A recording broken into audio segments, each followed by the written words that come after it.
culturally loud. Absolutely. Most people might be familiar with some of our flavor profiles because they've eaten it, they've seen it in Thai restaurants. However, I want to be very clear that these dishes are ethnically Lao because part of Thailand is the Isan northeastern region, and back in our days, it used to be. ស្លាមបងប្អូនខ្ញុំមិនដឹងថាបងប្អូនស្ដាប់បានទេណាប៉ុន្តែគាត់ថាខ្ញុំអូយស្ដាប់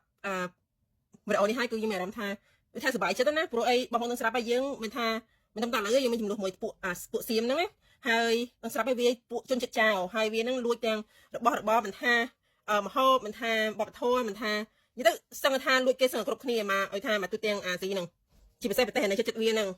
ចង្រៃហ្មងប្រទេសខ្មែរយើងនៅក្បែរវាវីដេអូមួយនេះតែខ្ញុំសប្បាយចិត្តទេព្រោះអីគាត់ថាកំពុងតែនិយាយក្នុងប៉ុស្តិ៍ទូរទស្សន៍នេះគាត់គឺជាជនជាតិឡាវហើយគាត់បាននិយាយថាចេះមហូបដែលអ្នកឯងឃើញទៅក្នុង restaurant ថៃណានៅក្នុងហាងថៃណាថាអ្នកឯងគិតថាជាមហូបថៃតាមការប៉ັດហ្នឹងជាមហូបរបស់ឡាវហើយមហូបនេះគឺជាកន្លែងដែលថាកាលពីមុនទឹកដីហ្នឹងជាទឹកដីរបស់ឡាវហើយថៃបានយក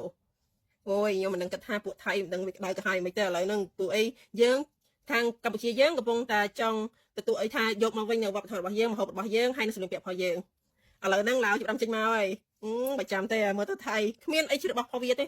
លួចគេសឹងទាំងអស់ហើយអាងទៅវានឹងមាន big platform អញ្ចឹងវាចេះប្រកាសនៅតាមអន្តរជាតិទៅឥឡូវមានអីយើងក៏មាន